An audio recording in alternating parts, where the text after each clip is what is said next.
Cuando hablamos de seguridad y confianza en procesos de certificación de personas, sistemas y modelos de gestión, hablamos de CMD Certification. Agrupamos a los mejores expertos en compliance, prevención del soborno, conciliación y sistemas de gestión con diversas normas ISO. En CMD Certification somos la verdad, conocimiento, profesionalismo y servicio. Con CMD Certification, el reconocimiento es suyo.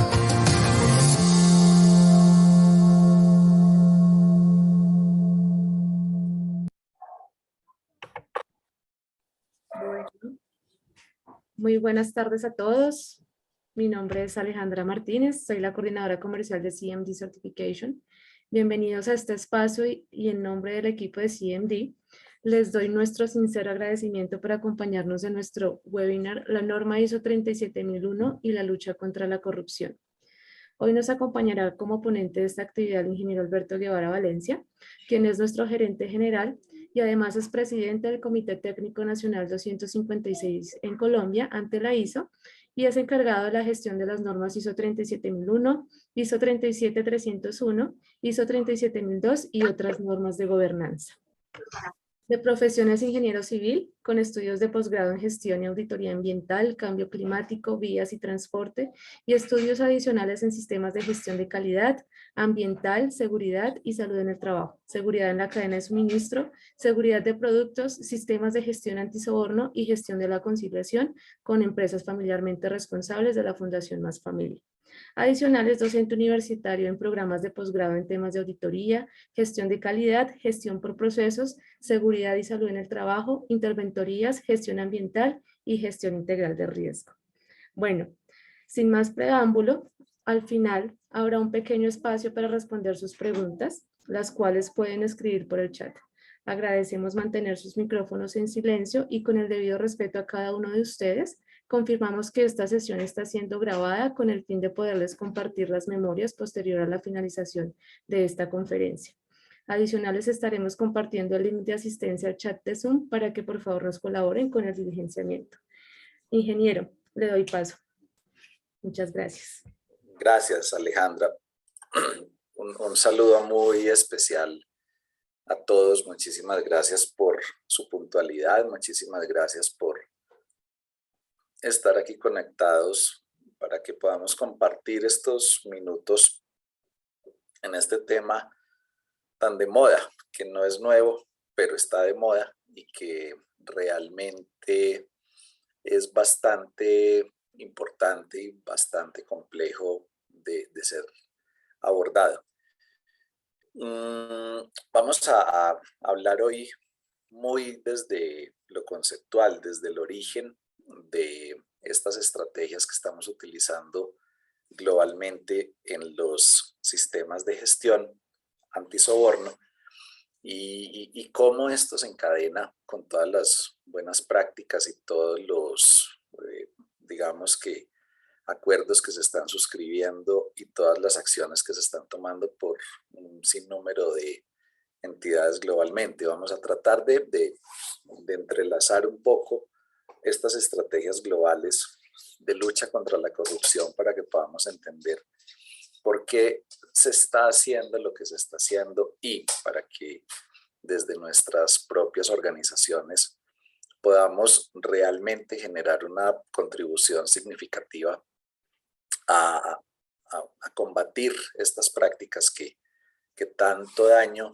realmente nos hacen en el mundo. O sea, esto es un tema que realmente tiene una incidencia gravísima en todo el ámbito internacional y que, pues por supuesto, lo tenemos que abordar de una forma muy inteligente, de una forma que realmente nos genere los mejores beneficios disponibles. Voy a hacerles una presentación, voy a hacerles un recorrido rápido por la historia de todos estos modelos y de los avances que se pueden estar teniendo alrededor del mundo, y al final vamos a abrir un espacio para sus preguntas, cualquier pregunta que ustedes tengan. Como les indicaba Alejandra, la pueden formular en cualquier momento a través del chat o la esperamos hasta el final, abrimos los micrófonos para escuchar sus intervenciones y sus preguntas. Bien, entonces Alejandra acaba de escribirles en el chat un link para que por favor registren su asistencia, puesto que les vamos a suministrar una constancia de asistencia a esta actividad. Entonces, por favor, escriban bien completo, su nombre completo, sus datos, para que la constancia que les vamos a entregar pues tenga datos correctos.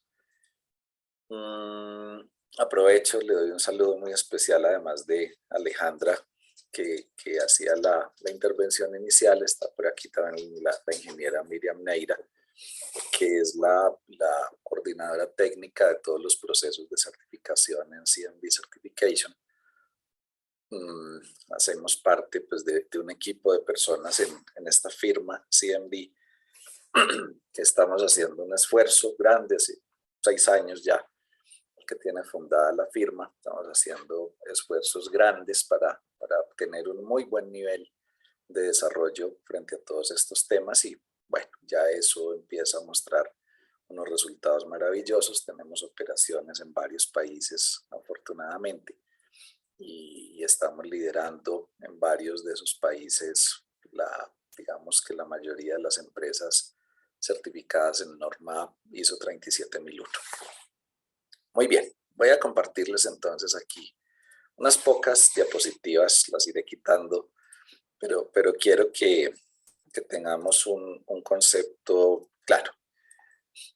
Estos datos que ustedes ven aquí son datos recopilados por la Organización Internacional para la Normalización ISO en el año 2014 aproximadamente. Fue esa cifra de datos Banco Mundial, y estos fueron los análisis que se hicieron entre 2012, 2013, poco de 2014, cuando se le dio inicio a todo el proceso de construcción de la norma ISO 37001. Estos análisis pues, lograron demostrarse a través de múltiples investigaciones, y pues de aquí fue que surgió la necesidad y el desarrollo de la norma internacional ISO 37001. El Banco Mundial dice, a través de sus análisis, de sus estudios de transparencia, de integridad, a través de unas cifras estimadas a partir de analítica de datos, que en ese entonces, en el año 2014 aproximadamente, las cifras deducidas por los análisis de datos, es que en el mundo aproximadamente hay transacciones ilegales cercanas a $1 trillón por efectos de soborno. El soborno es apenas el hecho de ofrecer, prometer, entregar, aceptar, solicitar cualquier tipo de dádiva. Es decir, el soborno ni siquiera es en sí mismo el acto de corrupción, sino que es un camino, es una de las puertas de acceso a las prácticas de corrupción. Entonces, si se transan en el mundo $1 trillón en sobornos, eso significa más o menos que las cifras de la corrupción, las cifras que se roba la corrupción alrededor del mundo, está entre 6 y 20 veces esa cifra. Es decir, que podemos estar hablando tranquilamente que entre 6 a 20 trillones de dólares se están perdiendo en corrupción alrededor del mundo. Si nosotros hacemos una cifra, unas cuentas, unos cálculos simples, pues que un plato de comida preparado en un restaurante donde hay producción masiva, con una alimentación básica, con una dieta pues que tiene un componente nutricional apropiado, no es pues una cena de lujo ni mucho menos, pero sí es una cena que tiene un balance nutricional adecuado. Puede costar del orden aproximadamente de $2 a $3. $2 a $3. Cuando estamos hablando de que 20 trillones de dólares se están perdiendo al año en corrupción alrededor del mundo. Eso, haciendo una regla de 3 muy sencilla, nos permite concluir que las pérdidas por la corrupción alimentarían diariamente, alimentarían a 3 veces la población mundial. Uno de los principales problemas de desarrollo en el mundo es los graves problemas de acceso a alimentación, los problemas de seguridad alimentaria. Pues la corrupción está acabando con 3 veces lo que se necesitaría para suministrar alimentos balanceados a toda la población mundial. Esto más allá de un acto indebido, esto más allá que un delito, es un crimen, porque estamos dejando a muchas personas sin un sustento básico esencial. Sus necesidades básicas insatisfechas siguen estando ahí, mientras en manos de personas que actúan de forma corrupta se están yendo 20 trillones de dólares al año en todo el planeta. Estas son cifras escandalosas. Esto mejoraría sustancialmente la calidad de vida de muchísimas personas y es por eso que la Organización de las Naciones Unidas, cuando hizo el desarrollo de sus Objetivos para el Desarrollo Sostenible, los ODS, empezó a analizar cuáles eran los asuntos prioritarios que iban en contra del desarrollo. Y hay uno de los Objetivos de Desarrollo Sostenible, el 17, que claramente habla sobre combatir frontalmente las prácticas de corrupción. Y es porque junto con la inseguridad alimentaria, junto con el deterioro de los recursos naturales y otra serie de problemas muy graves, se constituyen en las bases fundamentales para la inequidad. Es decir, este realmente es un problema que afecta de una manera significativa la capacidad de desarrollo. El soborno en sí mismo, el acto del ofrecimiento, el acto del recibo, de la solicitud de dádivas o de beneficios indebidos por parte de personas que posteriormente concluirá en un fenómeno de corrupción, tiene unos principales efectos, pero son unos efectos inmediatos. Por ejemplo, las prácticas corruptas en general socavan el buen gobierno. ¿Por qué?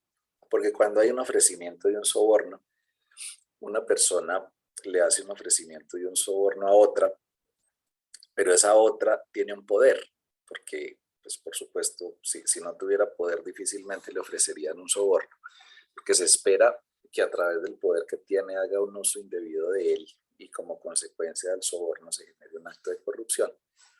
Entonces, cuando hay un ofrecimiento y el otro lo acepta, la otra persona acepta ese soborno, pierde cualquier capacidad de gobernanza, pierde cualquier capacidad de liderazgo, pierde cualquier capacidad de respeto. Porque cuando esa persona que recibe un soborno por efectos de un contrato, de cualquier tipo de transacción comercial, va a cumplir con su obligación de supervisar, de inspeccionar, de ser un veedor, de ser un interventor, como se llame la figura,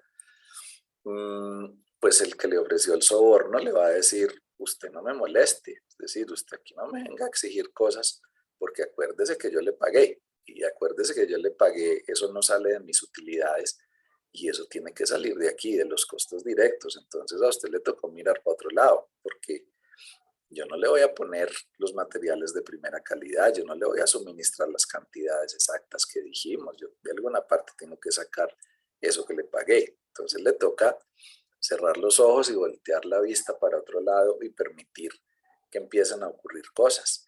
Y socavar el buen gobierno, pues empieza desde que hay una pérdida absoluta de autoridad. Y cuando hay una pérdida de autoridad, pues entonces los procesos se desarrollan a criterio de aquel que tiene una barrera ética sumamente baja. Obstaculiza el desarrollo, es que nos empezamos a quedar sin recursos. Es increíble que en muchos países las cifras no oficiales obtenidas a partir de analítica de datos logren demostrar que cifras cercanas al 20%, al 30% del presupuesto general de inversión de un país se pierdan en soborno.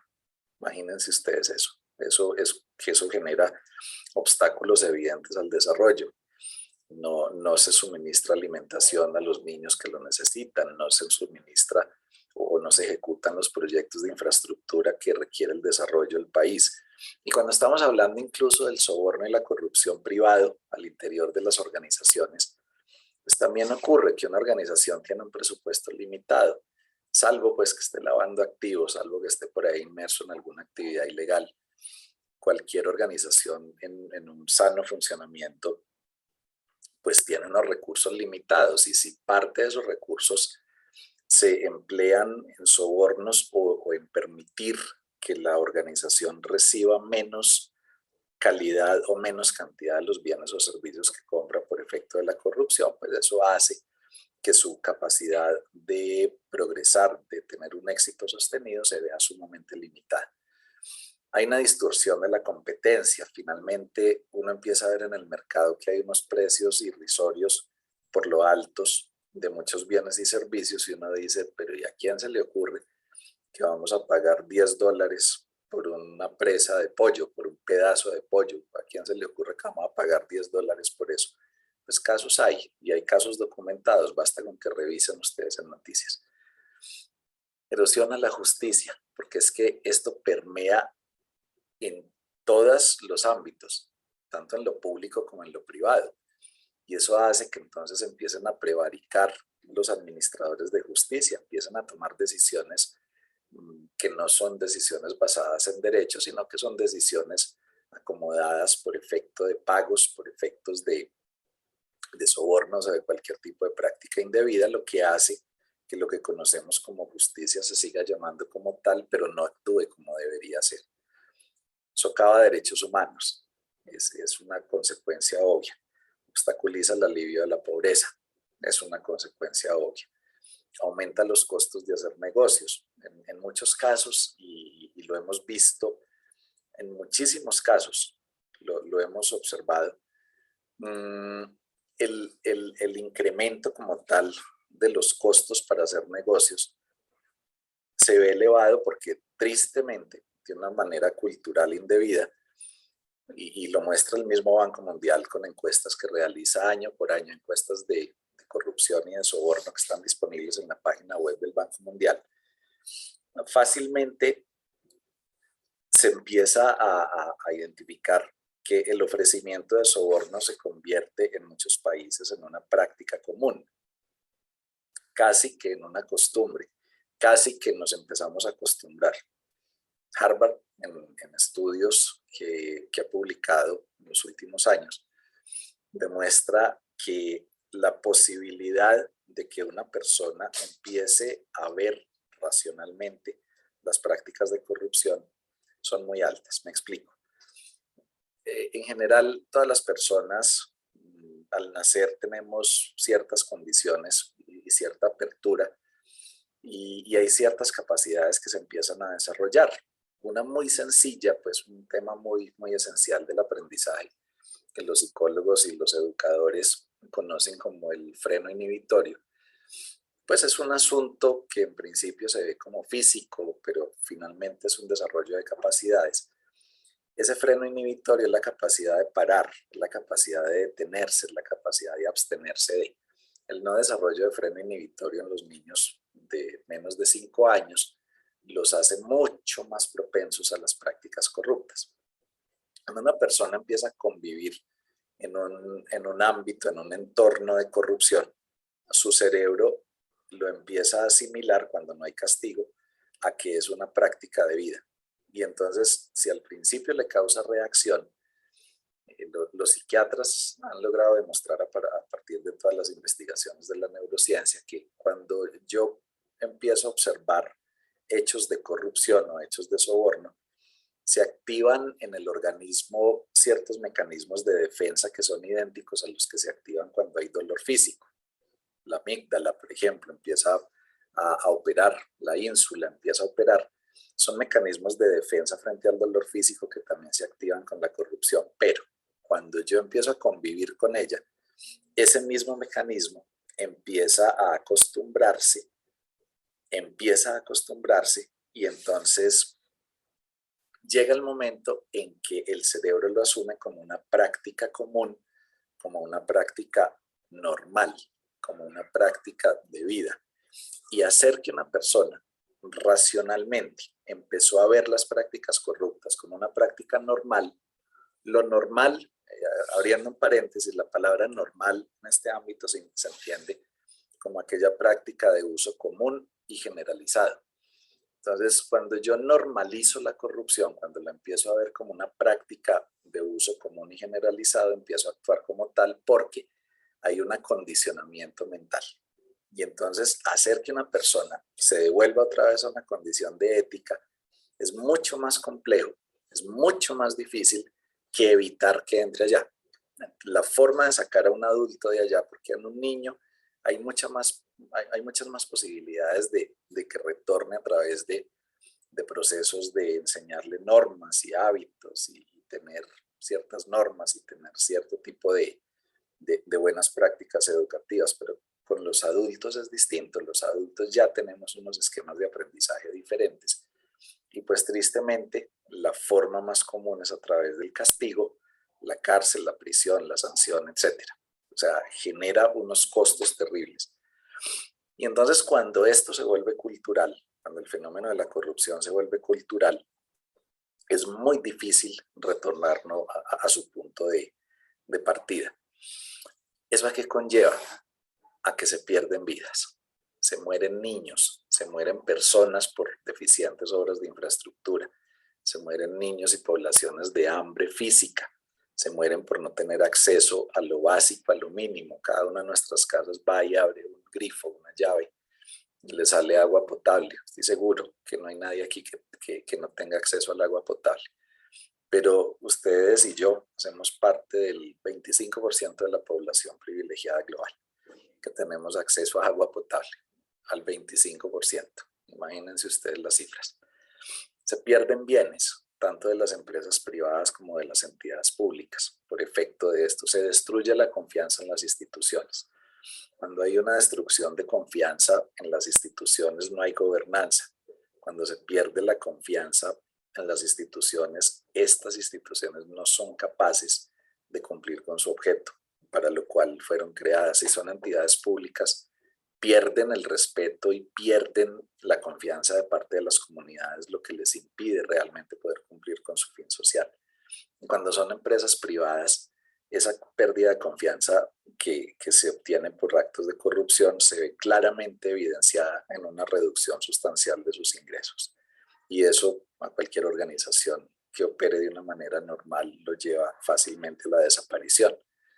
Interfiere en el funcionamiento justo de los mercados, empieza a generar unas desviaciones sobre las buenas prácticas que finalmente no logramos entender desde el funcionamiento de los mercados, incrementando sustancialmente las asimetrías y las inequidades. Entonces, fíjense que este fenómeno, además de perverso, es un fenómeno que tiene una serie de componentes bastante complejos. Ha sido objeto de estudio, la corrupción ha sido objeto de estudio desde hace muchos años. Desde hace muchos años. Estamos en el año 2022. Estamos en el año 2022. En el año 2022, cuando vamos y consultamos a los grandes expertos en temas de corrupción, nos encontramos que la mayoría de los expertos en corrupción están abordando el fenómeno con los mismos principios y los mismos conceptos de 1940. 1940. ¿Por qué lo afirmo? Porque en 1940 muchos investigadores y muchos estudios sociológicos empezaron a tratar de abordar el tema de la corrupción, entre otras cosas porque ha sido un fenómeno que siempre ha estado con nosotros. Y también es un fenómeno que ni siquiera es exclusivo de los seres humanos. O sea, es un fenómeno bastante complejo. Hay especies de animales que actúan de forma corrupta. Hay investigaciones neurocientíficas que logran demostrar que ciertas especies, por ejemplo, de lobos o perros, bueno, más los lobos, hienas, ciertas especies, cuando alguno de los miembros de la manada en un proceso de caza va y caza una presa y no la comparte con los demás porque está actuando de manera egoísta, de manera corrupta, los demás van y le quitan la presa y lo alejan y le quitan el derecho de poder alimentarse de ella. Es decir, existe el fenómeno de la corrupción, el uso indebido del poder para beneficiarse de manera particular, y existe el castigo incluso en especies diferentes a nosotros, los seres humanos. O sea que es un tema que viene desde lo más primitivo que tenemos, ni siquiera es propio de estos procesos mentales que nosotros tenemos como especie, ser humano, Homo sapiens, sino que realmente proviene desde lo más primitivo que nosotros tenemos, desde lo más hondo y profundo primitivo que nosotros tenemos, lo que lo hace mucho más complejo. Entonces empezaron a estudiar el fenómeno hace muchísimos años, pero muchos años, empezaron a estudiar los fenómenos de la corrupción, pero muchos autores empezaron a abordar el tema de una manera un poco más científica porque es necesario entender el problema para poder formular la solución. Si yo no entiendo el problema, pues no hay manera de formular una solución. Y entonces empezaron a investigarlo y surgen entonces una serie de hipótesis. Aquellos que estudian la criminalística, por ejemplo, empiezan a desarrollar una serie de hipótesis por qué hay personas que actúan en contra de las normas comunes, es decir, temas de ética y temas de moral, porque hay personas que se salen de las normas y de las buenas prácticas. Esto es un estudio sociológico del comportamiento en comunidad y empiezan a surgir una serie de teorías. Entonces, sí, que la corrupción es una forma de delincuencia y entonces hay personas que delinquen porque así lo decidieron y su forma común de actuar es esta. Pues entonces sale un autor que formula una hipótesis, un caballero de apellido Cressy, y el amigo Cressy dice, hay un problema más complejo aún. La corrupción es una forma de actuación indebida, pero no constante. Es decir, no hay personas corruptas, hay personas honestas que actúan de forma corrupta de manera temporal. Y esa hipótesis se formuló en 1940. Entonces, claro, dice Cressy, en ese entonces, el fenómeno de la corrupción es un fenómeno de aparición temporal. Es decir, eso aflora en algún momento de la vida de las personas y vuelve y se dispersa y la persona se sigue viendo a sí mismo como una persona muy honesta, sigue actuando de manera correcta. Cuando alguien lo confronta, pues su principal respuesta es negar rotundamente, pero no porque sea mentiroso, sino porque lo está creyendo así. Todos actuamos en función de lo que creemos. La psicología conductual lo explica muy bien. Las formas de comportamiento de los seres humanos surgen a partir de la experiencia, de la interpretación, la lectura de la experiencia que tenemos, lo cual forma creencias y todas nuestras actuaciones se hacen en función de las creencias. Las personas que están involucradas en actos de corrupción mantienen una creencia de ser personas honestas, lo que hace mucho más difícil el estudio del asunto. Entonces Cressy formuló su hipótesis y dijo que la corrupción se logra materializar cada vez que hay una confluencia de tres factores. El primer factor es la necesidad o la motivación. Ese es el primero. Una persona que tiene una necesidad real o que tiene una motivación real o que desde su racionalidad es un asunto real. Segundo, se autojustifica, es decir, se permite a sí mismo cometer temporalmente actos indebidos porque encuentra una justificación razonable. Entonces dice, pero bueno, es que no pasa nada, nadie me está viendo, no le estoy haciendo daño a nadie.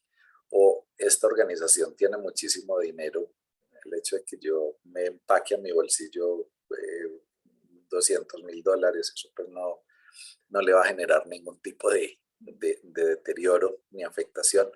Y entonces se lo autopermite, eso se denomina la autojustificación. Y el tercer elemento es la oportunidad. Entonces, cuando confluyen la necesidad o motivación, la autojustificación y la oportunidad, se materializa el hecho de corrupción. Esa hipótesis ha sido comprobada por muchos años desde muchos puntos de vista. Psicólogos, sociólogos, antropólogos, abogados han hecho investigaciones y han hecho investigaciones de muy buen nivel y han comprobado que la hipótesis de Cressy es razonablemente cierta. Es decir, nadie, o por lo menos en los principales estudios publicados, nadie desmiente la hipótesis de Cressy. Entonces, eso creó una cultura, eso creó un asunto en el cual se viene estudiando el fenómeno de la corrupción como si fuera un fenómeno individual, es decir, como que hay una persona corrupta. La definición más generalizada en el planeta es la definición del Banco Mundial. El Banco Mundial define la corrupción como el uso indebido del poder para generar un beneficio a sí mismo. Eso es la corrupción, cuando ni siquiera es que yo tengo que ser la persona más poderosa en la organización, basta con que yo tenga cierta responsabilidad con un buen nivel de autoridad y yo haga uso indebido de esto, de tal manera que al hacer un uso indebido de ese poder que tengo, logro un beneficio para mí o para un tercero. A eso se denomina corrupción. Y entonces, la gran mayoría de los modelos anticorrupción en el mundo están abordando la corrupción como si fuera un fenómeno de una sola persona, como si fuera una sola persona. Pero en la realidad, lo que estamos encontrando con las más recientes investigaciones, nosotros en CMD Certification estamos en este momento adelantando un proyecto de investigación con un grupo de estudiantes de una especialización que nos están apoyando en todo este proceso. Es un trabajo pues que apenas está en proceso de construcción, de ahí pues la notica transversal que hay en esta diapositiva. Esto es un tema que es muy probable que en unos meses que nos volvamos a encontrar, quizá le hayamos hecho un refinamiento, un planteamiento mejor, pero en eso va nuestra investigación. La corrupción no es de una persona, la corrupción es un sistema para la corrupción y los sistemas se alimentan y los sistemas mejoran, los sistemas se balancean, los sistemas logran generar equilibrio entre el medio externo y el medio interno para mantenerse en ese equilibrio y posteriormente en crecimiento. O sea que si nosotros seguimos abordando la corrupción como un fenómeno individual, como que tenemos solamente que judicializar a esa persona, la corrupción va a seguir creciendo. Y es desafortunadamente lo que está ocurriendo alrededor del mundo. Entonces, si la corrupción es un sistema, no es simplemente el comportamiento temporal de una persona. Primero, se descarta la hipótesis de que la corrupción es una forma de actuación y entonces tildémoslo de delincuente y la única forma de abordar al delincuente es a través de una resocialización que se logra con la privación de la libertad o con la limitación o eliminación de ciertos beneficios. Cuando trascendemos de eso a decir, no es que haya gente corrupta, es que hay gente honesta que actúa de manera corrupta, entonces la estrategia cambia. Porque como que se convierten en un momento del tiempo y vuelven otra vez a su condición, pero están siempre propensos, vulnerables a cometerlo. Y luego trasciende la investigación a una modelación, a que si esto es un sistema en el que participan muchas personas, pues tenemos que conocer este sistema, tenemos que entender el funcionamiento global de este sistema para la corrupción, porque no hay otra forma de combatir un sistema que con otro. Y el otro sistema que, tomando palabras de mi amigo, y quizá con mucho respeto lo digo, mi amigo Camilo Enciso, esto se denomina el sistema inmune. Entonces hay un sistema de corrupción y encima del sistema de corrupción pues tiene que haber un sistema inmune. El sistema inmune tiene que funcionar acorde con el funcionamiento del sistema de corrupción. Es decir, no nos sirve la receta, no nos sirve tómese 2 acetaminofén de 500 miligramos cada 8 horas, eso no sirve. Porque esa receta es una receta genérica que se aplica sobre un sistema tipo y resulta que la corrupción no es un sistema tipo. Los estudios están demostrando que las actuaciones de corrupción que se da entre un grupo de personas organizado va modificándose y va mejorando en el tiempo. Las grandes teorías de administración hacen que yo PHBA, planifico, hago, verifico, actúo. Entonces, el sistema de corrupción también tiene PHBA, tristemente, para nosotros. Es que son tan capaces como nosotros. Y hacen una planificación, y hacen un análisis del contexto, y hacen un análisis de las formas de operación y de los estilos de administración, e identifican los puntos vulnerables, identifican el riesgo. También hacen análisis de riesgos para saber en dónde hay una mayor capacidad de protegerse contra la corrupción y de esa forma poder identificar los puntos débiles. Un sistema inmune o el sistema anticorrupción es tan fuerte como su eslabón más débil.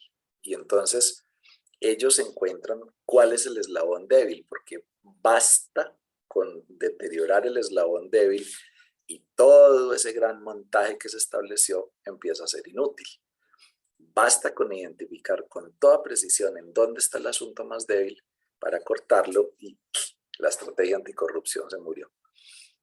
Con el gravísimo problema que vivimos tranquilos, porque decimos no, hicimos una matriz de riesgos anticorrupción, no, hemos hecho un montón de actividades de formación, estamos nosotros haciendo público todo lo que tenemos que hacer público, actuamos de manera transparente, nuestras propuestas se presentan en un ámbito de transparencia y de libre competencia. Pues lo que estamos haciendo es nosotros mismos tranquilizarnos pensando que tenemos un gran sistema anticorrupción, pero lo que no hemos logrado descubrir es que nuestro sistema es tan fuerte como el eslabón más débil. Entonces, de manera general, ¿cómo funciona ese sistema de corrupción? ¿Cómo se alimenta? Lo primero es que hay un liderazgo, hay personas líderes dentro del sistema de la corrupción, de ese perverso sistema de la corrupción hay unos líderes. Y esos líderes son capaces de identificar personas con necesidades. ¿Por qué? Pues Crecy lo explica. Cada persona que hace parte del sistema de corrupción necesita la confluencia de los tres factores: la motivación, la oportunidad y la autojustificación. Entonces, ¿qué es lo que se hace? Pues ese gran líder del sistema de corrupción hace un proceso de identificación, ya sea en su organización, en su entidad o incluso en asuntos que trascienden más de una organización. Se han visto casos recientes en los medios de comunicación. Identifican los cargos o las personas clave críticas dentro del proceso y empiezan a tratar de ubicar cuáles son aquellos que tienen necesidades o motivaciones. Y eso es evidente. La Cámara de Comercio Internacional dice, empecemos nosotros desde el sistema inmune, desde el sistema anticorrupción. Empecemos a identificar aquellas personas que tienen ciertas señales de alerta que la Cámara de Comercio Internacional denomina banderas rojas. Empecemos a identificar personas, por ejemplo, con adicciones, adicción al alcohol, adicción a cualquier tipo de sustancia psicoactiva, adicción a los juegos de azar, bueno, cualquier adicción de las que todos conocemos. Identifique personas con adicciones, porque es que una persona con adicción tiene necesidades o tiene motivaciones. Segundo, identifiquemos personas cuya barrera ética no se vea tan fuerte. Empecemos a identificarlos, a ver, vamos identificando quiénes son estos, porque si tenemos personas con necesidad y con autojustificación, no falta y no la oportunidad. Fíjense cómo se piensa el sistema de corrupción. Y por lo tanto, pues hay que crear las oportunidades. Hay que crear las oportunidades. Pero tengo un ejército de personas, o bueno, por lo menos una brigada de personas que ya cumplen con las primeras dos condiciones, ubicadas en sitios clave. Así empieza a operar esto. Entonces, a partir de necesidades de las personas que tienen unos beneficios deseados o requeridos, se empieza a identificar dónde hay oportunidades reales o dónde se pueden generar oportunidades. Entonces, muchas veces ocurre que se crea un procedimiento, por ejemplo, que uno no logra entender en su momento para qué es ese procedimiento o por qué ese procedimiento está ahí. Pero si uno es capaz de visualizarlo al futuro y entender la operación del sistema, se da cuenta que ciertos procedimientos, ciertas prácticas, ciertas órdenes o instrucciones lo que están haciendo es generar oportunidades para que podamos entrar desde el sistema de corrupción, los corruptos. Se hace un análisis de información. Los sistemas de corrupción necesitan información real. Gran parte de los sistemas anticorrupción se basan en la publicidad de la información, o sea, se las estamos sirviendo en bandeja de plata. Eso de ser transparente y eso de la información pública es muy importante, pero hay que saber cuál es la información que se tiene que poner pública. Entonces, ese sistema de corrupción analiza de manera permanente la información y los datos y empieza a priorizar a través de un análisis de riesgos dónde se dan inversiones, dónde se dan compras o dónde hay nombramientos de personas o dónde hay cualquier tipo de actuación que pueda generar un beneficio para que yo pueda obtener como líder de todo este gran sistema de beneficios y sean beneficios que pues de una vez logren generarle una retribución a todos los miembros de ese gran sistema para la corrupción. Se empiezan a detectar puntos de acceso, o sea, en dónde está la debilidad. Y luego se empiezan a buscar aliados. Cuando el que dirige o el grupo de personas que dirige, el que maneja los hilos invisibles de la corrupción, tiene ubicadas las personas clave, empieza a mirar en su gran juego de ajedrez cuáles son las posiciones críticas y cuáles son las posiciones clave que se necesita tener control sobre ellas. Han ocurrido casos en muchas organizaciones hace poco, bueno, no tan hace poco, pero sí hace unos pocos años, nos mencionaban en una entidad pública en Colombia que había un supervisor de obras civiles sumamente estricto, sumamente ético, con una solvencia ética, solvencia moral y solvencia técnica a prueba de fuego. Y lo que hizo este gran sistema para la corrupción fue que indagaron cuánto era su ingreso, cuánto era su pago, y le ofrecieron un trabajo con el triple del pago. Entonces, pues obviamente esa persona encontró una oportunidad laboral maravillosa sin andarla buscando y entonces renunció de su trabajo y se lo llevaron durante un periodo de un año a hacer nada, literalmente a hacer nada. Lo encerraron en una oficina a que firmara papeles y no lograba entender por qué le pagaban tanto dinero por no hacer nada. Y al año logró descubrir que esto era parte de una jugada en la que necesitaban quitarlo de ahí para poner temporalmente a otra persona mientras se materializaba la comisión de hechos de corrupción en un gran proyecto de infraestructura. Entonces, la búsqueda de aliados consiste en mirar cómo llegamos a esos aliados a través de quitarlos del camino, a través de ofrecerles un soborno o a través de engañarlos, porque el fraude también es posible en esa búsqueda de aliados. Cuando ya tiene ese sistema de corrupción la información precisa, el grupo de personas adecuadas tiene los puntos de acceso, el conocimiento del proceso, las oportunidades, y los aliados hace una planificación de las acciones y luego ejecuta esas acciones de acuerdo con lo planificado, que normalmente, y lo que hemos encontrado en nuestras investigaciones, es que esta planificación siempre tiene tres elementos fundamentales. Primero, distractores. Nos ponen pequeños actos de corrupción de mínima escala lo más lejano posible del asunto que estamos tratando de identificar, de tal manera que tengamos los del sistema anticorrupción victorias insignificantes, pero victorias. Y entonces cantamos victoria y decimos, estamos combatiendo la corrupción porque descubrimos que se iban a robar unos vasos que valían $2. Y entonces hacemos una fiesta porque enfocamos todo nuestro esfuerzo hacia el asunto absolutamente irrelevante. Esos son los distractores. Y también deshabilitan nuestros controles. Dentro de su análisis de información van y miran nuestras estrategias anticorrupción y como nosotros cuando hacemos estrategias de anticorrupción identificamos riesgos y sabemos pues, en dónde están concentrados los riesgos de mayor fortaleza, pues establecemos unas medidas de control donde se supone que es donde más se necesitan.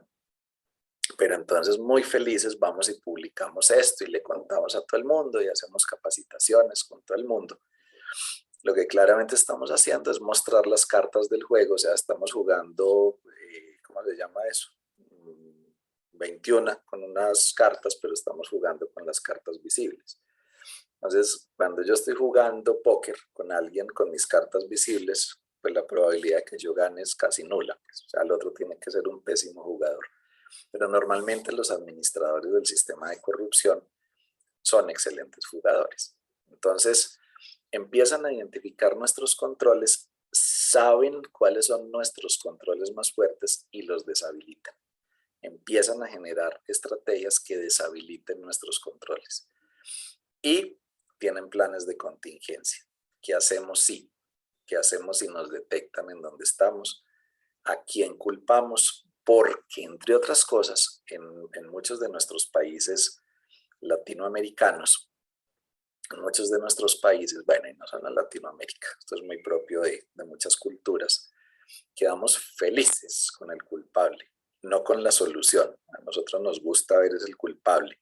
Y entonces muchas veces el plan de contingencia consiste en que, ¿sabe qué? Si nos descubren, cogemos a aquel que está por allá sentado, que es el que menos tiene que ver, y enfocamos toda la investigación para que lleguen a aquel que es el que menos poder tiene y el que menos beneficio va a recibir, y sobre él recae todo el peso del proceso disciplinario y todo el proceso penal, de tal manera que volvemos y concentramos todo el esfuerzo hacia cabeza de uno solo, y de esa manera volvemos y nos liberamos nosotros en el mecanismo de actuación, y bueno, luego parte de los recursos que nos ganamos con la corrupción los dedicamos para ayudarle al otro a que salga de su problema.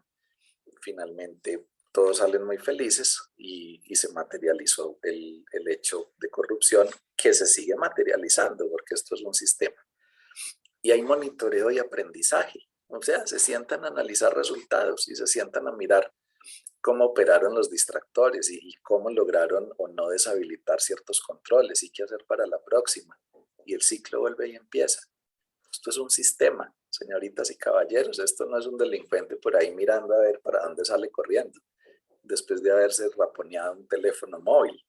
Esto es un sistema que tiene personas al frente de él con una gran capacidad cognitiva, con una gran inteligencia. Tienen un gran grupo de personas llevando a cabo un montón de prácticas que son claramente ilegales y están aprendiendo y están mejorando. Entre tanto, nosotros estamos haciendo matrices de riesgos y estamos publicando todo lo que hacemos y estamos haciéndole firmar a las personas unos compromisos y el otro pues firma el compromiso hasta con convicción de que claro, es que yo acaso soy un corrupto. Que de vez en cuando haga un acto de corrupción, pues es otra cosa, pero es que tiene una razón y una justificación. Acuérdense que el corrupto, la persona que comete el acto de corrupción, lo hace cuando le confluyen los tres elementos y uno de ellos es la autojustificación. Entonces, este fenómeno tan complejo, tan difícil, que pareciera mucho más sencillo, porque si yo quiero combatir la corrupción diciendo que es que eso no es sino quitarle la oportunidad al corrupto o actuar de manera transparente, pues resulta que el otro está actuando bajo la lógica natural de un sistema y es un sistema complejo. Es un sistema complejo que para ellos vale la pena. La relación beneficio-costo del sistema de corrupción es sumamente alta. Los beneficios que reciben, 20 trillones de dólares, ¿se acuerdan de la cifra? 20 trillones de dólares en el sistema global de corrupción versus pues, la probabilidad de que resulten presos o sancionados o que no lo logren. Entonces esa división entre lo que me puedo ganar dividido entre lo que podría perder da un resultado que financieramente es una maravilla. Y entonces tienen recursos e invierten recursos en mejorar este tipo de prácticas. Entonces, algo muy parecido a esto, pero con un poco de menos nivel de detalle, empezó a ser analizado precisamente por la Organización de las Naciones Unidas en la década de los 80, cuando empezó a hablarse del desarrollo sostenible. En esa época, hablando del desarrollo sostenible, digamos que las personas de la Organización de las Naciones Unidas empezaron a tratar de identificar estos fenómenos globales que afectaban el desarrollo, encontrando la corrupción como uno de los primeros de la lista. Entonces, ¿cómo resolvemos el problema? Bien, llamaron a grupos de expertos, los grupos de expertos empezaron a exponer y unos decían, sí, la corrupción es un delito y hay que combatirlo bajo el marco general de la lucha contra el delito. Bueno, otro dijo, pues sí, por supuesto que es un delito, y lo que pasa es que hay países donde ni siquiera está tipificado como delito muchas formas de corrupción. En 1970 en Estados Unidos era legal pagar cierto tipo de sobornos, pues es decir, eso se llama pagos de facilitación y eso era deducible de impuestos. Y eso, hoy, 2022, hay países donde es legal. Entonces, digamos que esa condición empezó a mostrar entre el grupo de expertos que no conocemos el fenómeno de la corrupción. O sea, no tenemos ni idea finalmente cómo es que opera la corrupción y entonces queremos combatir una cosa con buenas intenciones, pero es que ni sabemos cómo opera eso, no tenemos ni idea cómo es que opera eso. En 1980 hoy tenemos un poco más de idea de cómo opera, gracias pues a los estudios de investigación y a todos estos desarrollos. Pero en esa década de los 80 no teníamos ni idea cómo operaba la corrupción, simplemente sabíamos que era algo muy malo y teníamos que estar en contra de ella, y es una bandera muy hermosa y eso atrae votos, y pues por supuesto, y todo el que dice no a la corrupción, entonces la gente lo ve pues como un salvador, pues porque obviamente es un discurso en el marco de lo ético. Es el mismo discurso pues que el que sale a defender la vida humana, o es el mismo efecto que se produce cuando sale alguien en defensa de los derechos de los animales, pues por supuesto, porque es que son prácticas que son desde el punto de vista sociológico consideradas como asuntos positivos. Pero no tenemos ni idea. O sea, ¿cómo funciona esto? No tenemos la menor idea. Entonces empezó una serie de reuniones para tratar de entender este sistema de corrupción, para ver cómo entrar a abordarlo, y empezaron a surgir muchos mecanismos. Los australianos, por ejemplo, dijeron, mire, en esta búsqueda de aliados que se está haciendo, hay muchas formas de que alguien se convierta en aliado, y uno de ellos es el fraude, es decir, el engaño para poder buscar el aliado, y a su vez la ejecución de las acciones para que esto se pueda realizar se tiene que hacer a través del engaño.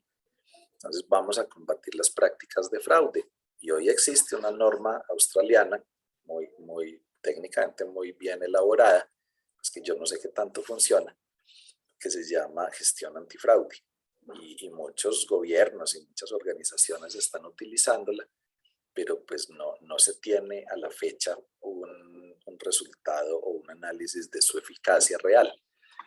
Luego, entonces empezaron organizaciones, Transparencia Internacional, por ejemplo, es una de las entidades que más se sienta a estudiar este tipo de fenómenos, y emite muchísimas recomendaciones para los gobiernos basadas en, digamos que en el conocimiento que se tiene en cada momento. Son recomendaciones pues técnicamente viables, son recomendaciones absolutamente razonables, pero lo que está ocurriendo alrededor del mundo es que si le hacemos una prueba ácida a la lucha contra la corrupción, pues lo que está ocurriendo es que cada año tenemos más corrupción. O sea que lo que estamos haciendo no está sirviendo, o a lo mejor no está sirviendo tanto como esperamos. La única forma de saberlo, es imposible, es quitemos todas las prácticas anticorrupción a ver qué pasa. Y entonces pues nadie va a hacer ese ensayo, nos toca simularlo. Desafortunadamente no podríamos saber la eficacia real de lo que estamos haciendo, pero lo que sí podemos saber es que las cifras de la corrupción año por año están creciendo. Y entonces si esto está creciendo significa que todavía no hemos logrado darle en el punto correcto. Dentro de los participantes de este debate además de Naciones Unidas, Transparencia Internacional, la Cámara de Comercio Internacional, se vinculó la OCDE. La OCDE es una organización técnica muy fuerte que junto con otras han hecho muchos desarrollos y han generado pues, realmente unas contribuciones muy importantes, tan importantes como las del Fondo Monetario Internacional, tan importantes como los del mismo Banco Mundial. O sea, los bancos de desarrollo regionales, el interamericano, el africano, es decir, estas entidades han venido generando una serie de desarrollos y estrategias, pues que todas, pues hay como que le van apuntando desde su propio punto de vista. El problema es que como no hay un consenso global de cómo opera los sistemas de corrupción, pues por ese motivo cada quien propone lo propio. La OCDE se sentó a hacer un análisis de esto y se les ocurrió una maravillosa idea. ¿Cuál fue la maravillosa idea?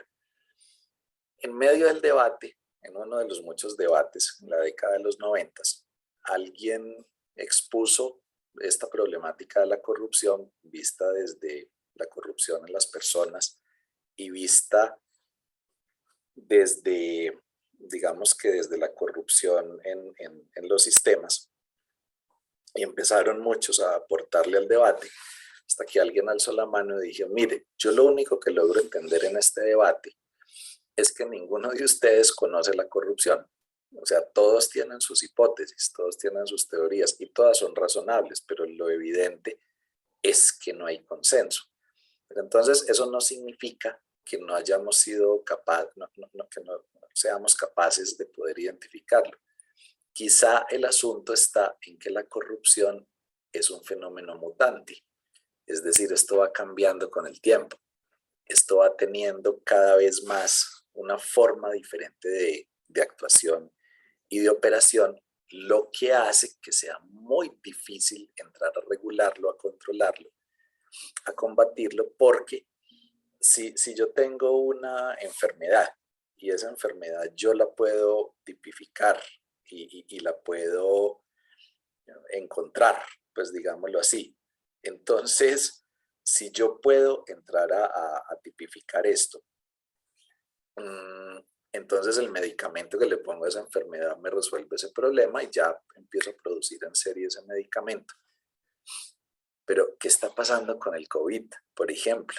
Quienes de ustedes le siguen la pista al SARS-19 y a las diferentes mutaciones que está teniendo esta enfermedad, pues se dan cuenta que pasamos por el primer COVID que empezó a atacar a muchas personas en el mundo y ya vamos, yo no sé en cuál variante, perdón, la Omicron y que la B2 y que la B4, y entonces ya están diciendo que la que en este momento está en el mundo, ni siquiera la vacuna que están aplicando tiene gran eficacia porque ha tenido una variación, una mutación sustancial. Eso pasa con la corrupción. Cuando empezamos a medio entenderla, cambia su forma de operar. Entonces, esta persona en la OCDE dijo, pues el tema hay que combatirlo de otra forma. Cuando yo tengo un enemigo, que es la corrupción, del cual desconozco su capacidad, del cual desconozco su poder, del cual desconozco realmente su forma, su anatomía, su taxonomía. Cuando yo realmente desconozco esto o no puedo tener la plena certeza, pues hay varias formas de combatirlo. Y entonces se remitía esta persona a el libro milenario famoso El arte de la guerra, de donde han surgido pues, las más importantes técnicas y en general la doctrina de las operaciones militares y de las operaciones policiales. Ese libro del arte de la guerra es un libro de filosofía, eso no es un libro de guerra, eso es un libro de estrategia. Recuerden ustedes que la palabra estrategia proviene de strategus, que significa derrotar al enemigo. Entonces, claro, esto es un libro de estrategia, pero es filosófico, esto no es un libro de cuántos muertos o de cómo disparar un arma, no. Esto es un libro de cómo, desde un punto de vista con una psicología en extrema profundidad, su autor, un general, no me acuerdo su nombre, logra plasmar en sus páginas una serie de técnicas y una serie de conceptos filosóficos sobre cómo afrontar un conflicto. Entonces, el libro del arte de la guerra trae dentro de muchas de sus enseñanzas un asunto particular que se acaba de relucir la OCDE, y es: si no conoces a tu enemigo, si no sabes de su poderío, si no sabes ni siquiera dónde se ubica ni cómo opera, no le mandes a tu ejército o a tu grupo armado de policías o a la fuerza armada que corresponda, no los mandes allá porque van a acabar contigo. Así de simple es. Si yo no sé a qué me enfrento, todo el que mande allá es un sacrificio. Hay una forma mucho más inteligente. Cuando yo desconozco el poderío del enemigo, es más, cuando no conozco exactamente su ubicación, pues entonces me voy sobre lo seguro y le pongo un cerco perimetral, le pongo una barrera perimetral, una barrera en círculo que lo encierre. Y le pongo toda mi fuerza a ese cerramiento. O sea, no entro a combatirlo, le pongo toda mi fuerza y todos mis recursos a mantenerlo encerrado. Y siéntese y aguantar. ¿Por qué siéntese y aguantar?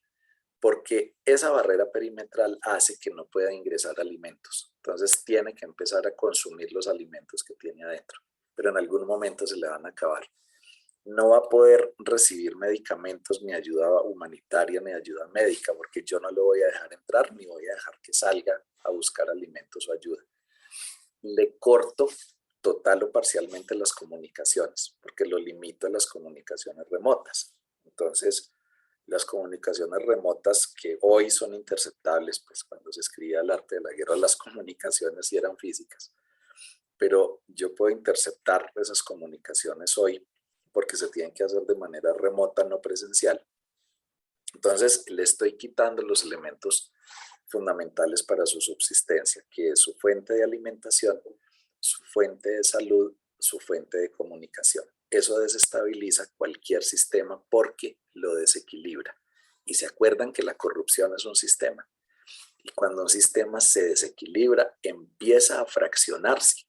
Y los sistemas fraccionados empiezan a quebrarse, empiezan a tener debilidades. Y esos sistemas, ese gran enemigo empieza a dispersarse, empieza a perder la autoridad, y entonces ya no es un gran enemigo compacto, sino un grupo de pequeños enemigos que ya no obedecen a un mando central. Y ahí viene el segundo componente: divide y vencerás. Entonces, cuando los tengo fragmentados a ese gran enemigo, lo tengo fragmentado porque físicamente está aguantando hambre, físicamente está enfermo y no puede recurrir a las buenas fuentes de comunicación, entonces ahí sí entro a combatir a las pequeñas fracciones, no al gran enemigo. La pequeña fracción tiene menor capacidad militar o policial, tiene menor capacidad de ataque pues, o de daño. Esa menor fracción yo sí la puedo combatir de una forma mucho más eficaz. Y en consecuencia empiezo a tener victorias de batallas recurrentes y no ganarme la guerra de uno solo. Esa es la gran estrategia que se debe aplicar sobre el sistema de corrupción, dijo la OCDE. Entonces alguien le preguntó a esa persona que estaba planteando esa hipótesis y le dijo: listo, pues eso suena muy razonable, pero entonces explíqueme cuál es el cerco perimetral que le vamos a poner a la corrupción. Es decir, ¿cómo es que vamos a encerrar la corrupción? ¿Cuál es ese cerco perimetral? Entonces, esa persona o ese grupo de personas en la OCDE dijeron: mire, la corrupción es el uso indebido del poder, mediante el cual ese uso indebido se consigue para generar un beneficio para un tercero o a sí mismo. Y eso hace que se obtengan beneficios ilegales para todo ese grupo de la corrupción. Esa corrupción opera como un sistema, como una caja negra que no conocemos. Pero entonces no lo vamos a encerrar. Pero lo que sí vamos a hacer es que vamos a tratar de entender cuáles son las puertas, cuáles son los puntos de acceso. Entonces, uno de los puntos de acceso es el comportamiento temporal de las personas. La concentración de oportunidad, autojustificación y necesidad, que hace que una persona individualmente se comporte de una manera indebida, es decir, comete una acción dolosa, es decir, con plena intención. Muy bien. Entonces, vamos a combatir esa acción dolosa, vamos a tratar de limitar o de eliminar la posibilidad de la acción dolosa mediante un fortalecimiento de los mecanismos judiciales en los países, y se recomienda a todas las organizaciones públicas y privadas fortalecer sus procesos disciplinarios de tal manera que haya una mayor capacidad de sanción, de investigación, de detección de delito o de cualquier tipo de acción que tenga un dolo o una culpa grave, pues es decir, cuando alguien realmente tenga la intención de hacer eso, ya sea por acción o por omisión. Esa es la primera puerta para la corrupción. Pero resulta que, entendiendo aquí que hay que buscar aliados para que el sistema funcione, entonces esos aliados llegan a través de una acción inducida. Entonces, la otra puerta de la corrupción es que ese aliado se busque a partir del engaño. Entonces, una persona finalmente resulta apoyando la corrupción sin que tuviera intención de hacerlo. Lo engañan y le hacen creer que está haciendo algo correcto o debido, pero realmente lo que está haciendo es facilitar, por ejemplo, la deshabilitación de un control o la generación de un distractor o simplemente la ejecución de alguna actividad que logre llevar al hecho de corrupción, pero la persona pues, ni siquiera lo sabe. Eso no hace que sea inocente. Sí, es decir, el hecho de que no se haga con dolo, es decir, con intención, sino con culpa, no lo hace inocente, pero pues digamos que tiene ahí cierto atenuante. Y para ello la OCDE entonces recomienda que se hagan muchos esfuerzos institucionales en las empresas, en las entidades públicas, para que haya un fortalecimiento de las capacidades de las personas. Es decir, que no seamos ingenuos, que cada quien entienda qué es corrupción, que cada quien entienda qué es un soborno, para que pueda diferenciar un acto de amabilidad, que lo sepa diferenciar claramente de un soborno o de cualquier otra forma de corrupción. Y queda la otra puerta de la acción inducida, que es técnicamente el soborno. Pero técnicamente el soborno es ofrecer, prometer, entregar, aceptar o solicitar ventajas indebidas de cualquier valor. O sea, eso puede ser financiero, puede ser no financiero, entregado de manera directa o indirecta. No importa dónde ni quién, pero que sea ilegal. Y esa oferta, promesa, entrega, aceptación o solicitud cumple las veces de ser incentivo o recompensa para que una persona haga o deje de hacer algo de lo que está relacionado con sus obligaciones. Es decir, la definición de soborno, esto es tomado de la norma ISO 37001, pero a su vez es tomado de la OCDE. La OCDE, que le dio origen a esta definición, que luego fue trasladada a esta norma internacional ISO 37001. La OCDE dice: el soborno en sí mismo es el hecho o el acto de ofrecer, prometer, entregar, aceptar o solicitar. Puede haber un soborno sin que se materialice la corrupción. Es decir, el simple ofrecimiento de un tercero a una persona se constituye en un soborno, aunque la persona no lo acepte, pero es un soborno. ¿Por qué debe considerarse así? Porque es que el soborno es un acto de inducción, es un acto en el que se busca encontrar aliados a partir de un análisis de información y de análisis de puntos de acceso, encontrar aliados para que se puedan ejecutar acciones tendientes a poder apropiarse de los recursos de otro, que puede ser del Estado o que puede ser de una organización privada. La corrupción se da en todos los ámbitos. Entonces, el hecho en sí mismo de ofrecer, prometer, entregar o el de solicitar o aceptar, aunque no se materialice el daño, aunque no se materialice como tal el beneficio ilegal para un tercero, aunque no se materialice ese hecho de ofrecer, prometer, entregar, solicitar o aceptar, es un soborno. Entonces, estratégicamente, entendiendo la dinámica o la filosofía de la OCDE, si nosotros queremos combatir la corrupción, pues hay que hacer varias cosas. Lo primero es sigamos siendo absolutamente intolerantes a la corrupción. Es decir, no hay manera de que podamos ser tolerantes a la corrupción, ni siquiera en mínimas cuantías. Es decir, no, está bien, que robe poquito, pero que... No, eso es un pensamiento absolutamente subdesarrollado. Eso de que robe poquito, pero que haga, además de conformista e irresponsable, denota claramente una inmensa falta de criterio cívico, ciudadano, racional. O sea, cero tolerancia a la corrupción. Es que nadie tiene por qué robarse nada. O sea, nadie tiene por qué robarse absolutamente nada que no le es suyo, o que es de todos, o que es de un particular.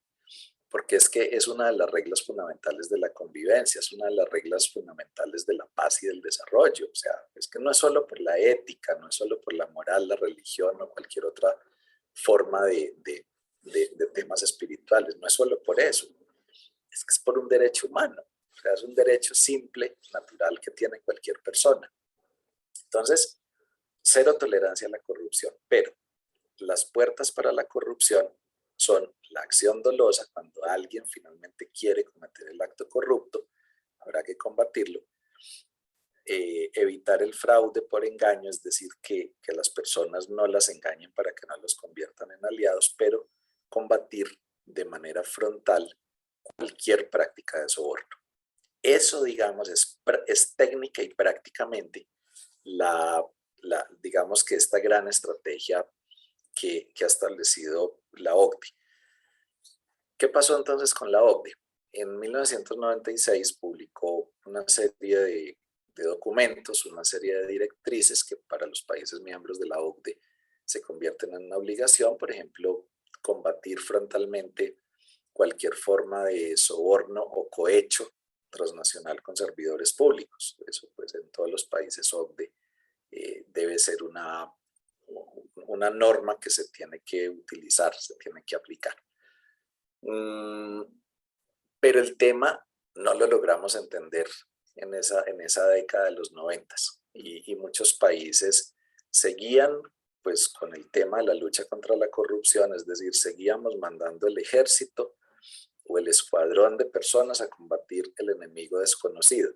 Y entonces cuando yo mando un grupo de hombres y mujeres a combatir el enemigo desconocido, que evidentemente es mucho más fuerte que nosotros, pues lo que estamos haciendo es sacrificar un montón de gente, pero no estamos obteniendo ningún tipo de beneficio.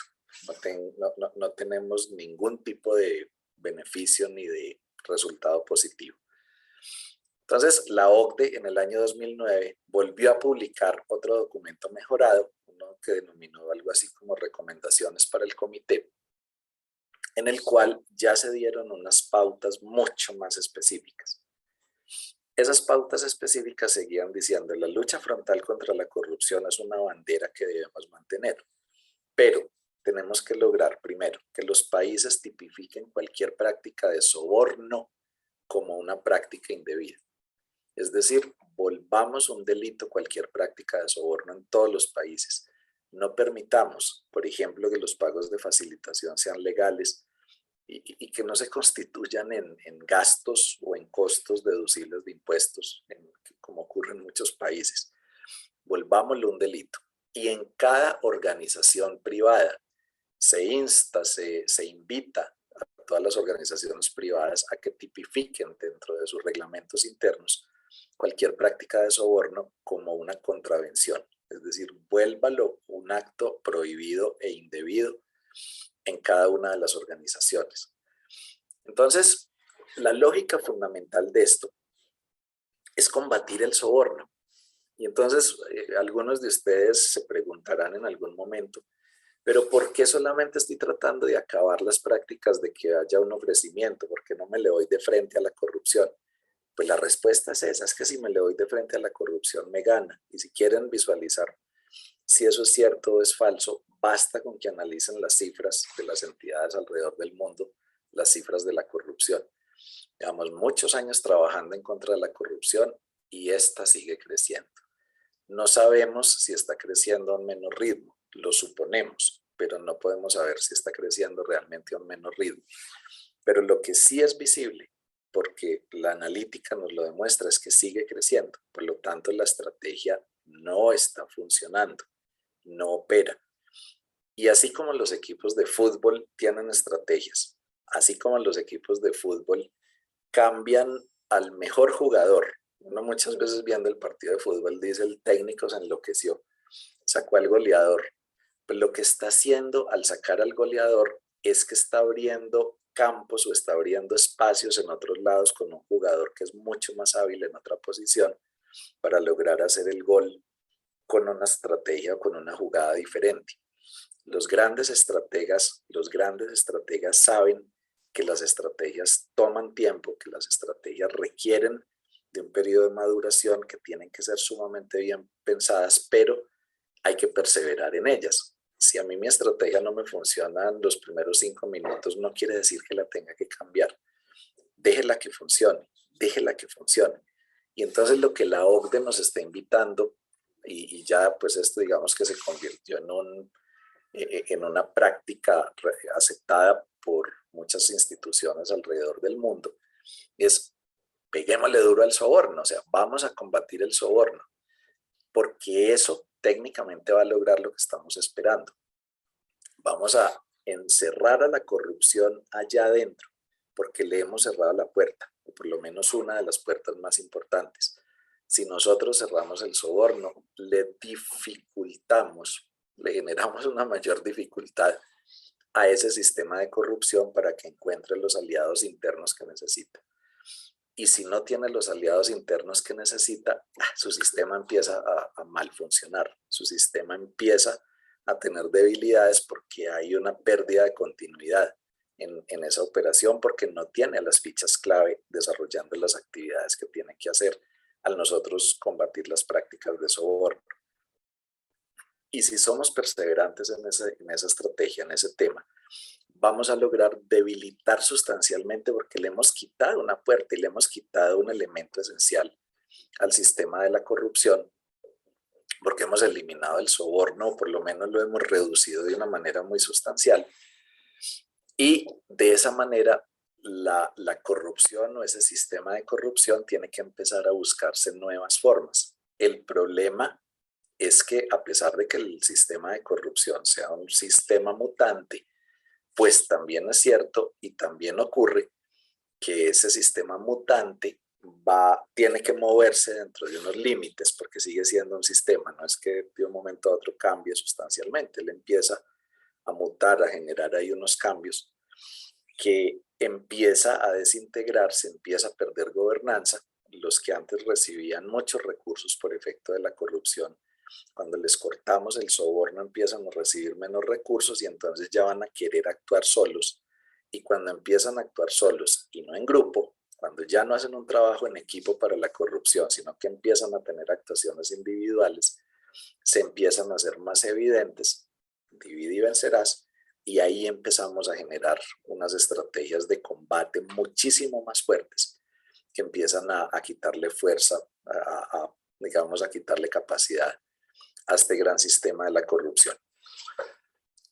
Esa conclusión de la OCDE en el año 2009 llevó a que muchas personas participantes allí dijeran: aquí el sector privado, las empresas, las organizaciones, la fuerza empresarial, es un protagonista fundamental. Las encuestas del Banco Mundial que hace anualmente logran demostrar que realmente el hecho de ofrecer, prometer, entregar sobornos proviene fundamentalmente del sector privado. En casi todos los países del mundo, las comparaciones de las cifras que logra recopilar Banco Mundial muestra que hay más ofrecimiento que solicitud. Es decir, somos un poco más tímidos en las organizaciones o en las entidades para pedirle a los proveedores o pedirle a los terceros dádivas o dinero para facilitar su gestión, aunque ocurre, ¿sí? Aunque eso ocurre, pues esa práctica se da, pero es muchísimo más fuerte y es muchísimo más común que del tercero exista el ofrecimiento. Entonces, si el fenómeno está funcionando así en el mundo, lo que tenemos que hacer es buscar que las organizaciones privadas por su propia iniciativa, empiecen a combatir las prácticas de soborno. Y por supuesto las entidades públicas, porque les corresponde también, ellos en algún momento pueden ser el que solicita, el que pide, el que acepta también los sobornos, también debería estar allí. Pero la esperanza que tenía, digamos, toda esta estrategia, era que el mayor número de organizaciones que implementaran modelos antisoborno fueran privadas.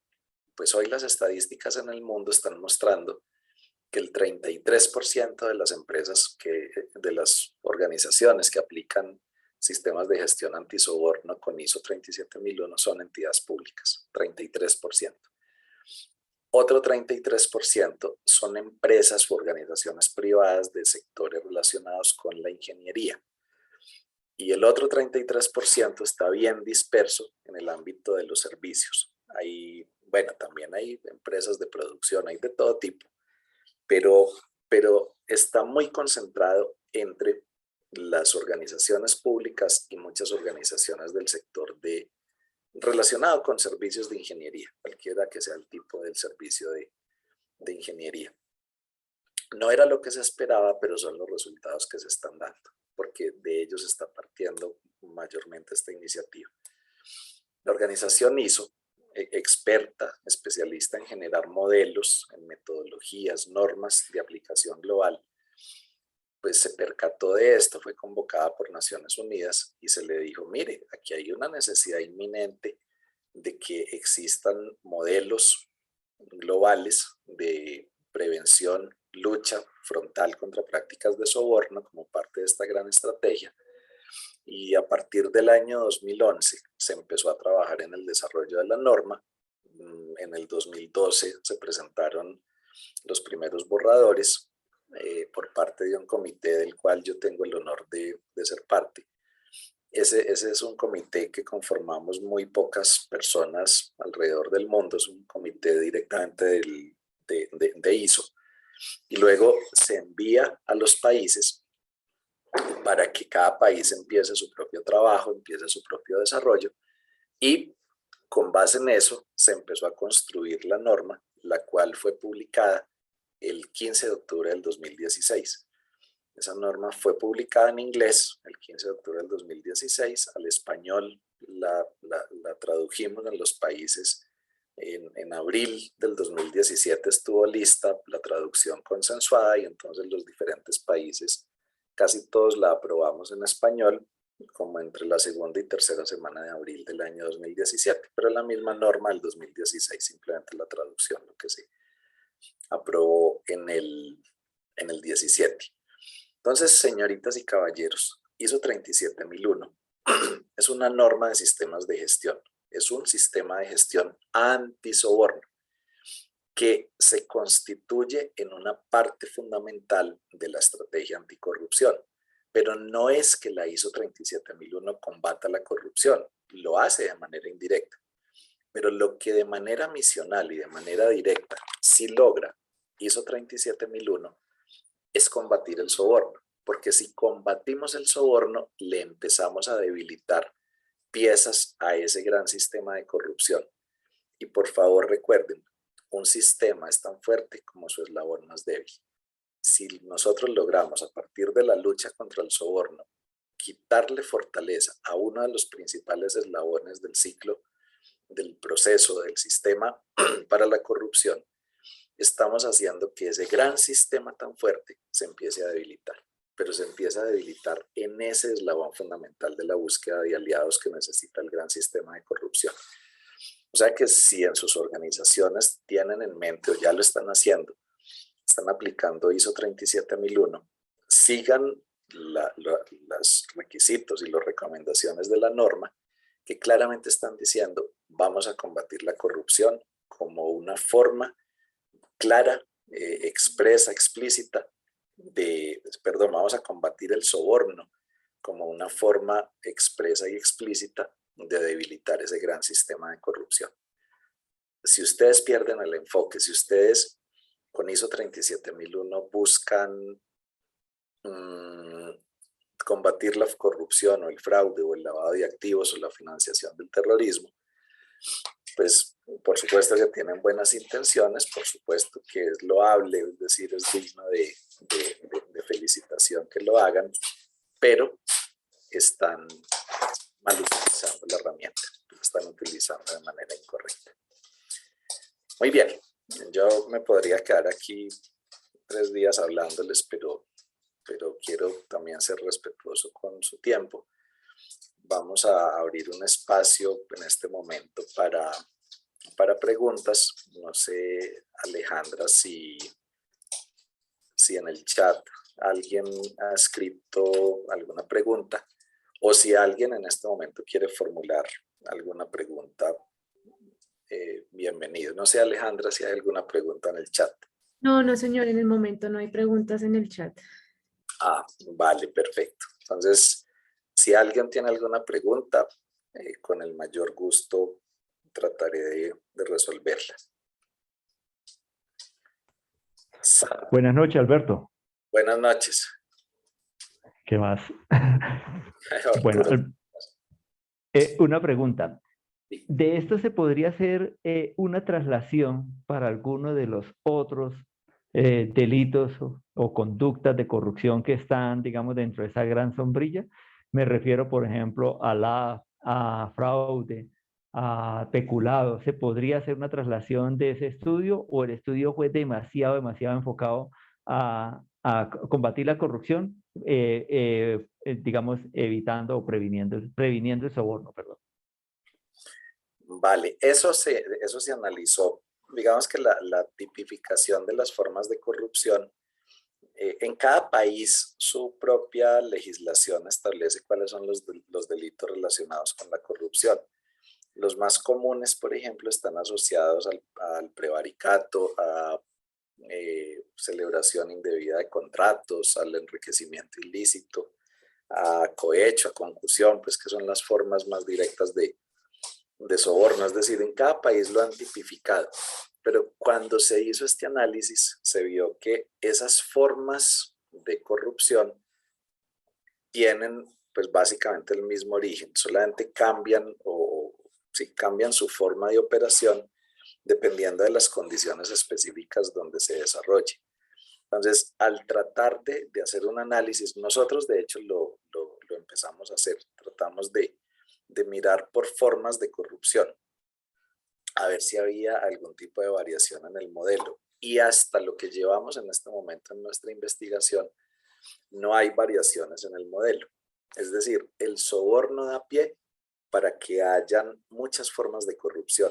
El mismo fenómeno del soborno facilita que diferentes formas de corrupción se den. Sandra, ¿habías escrito algo por aquí?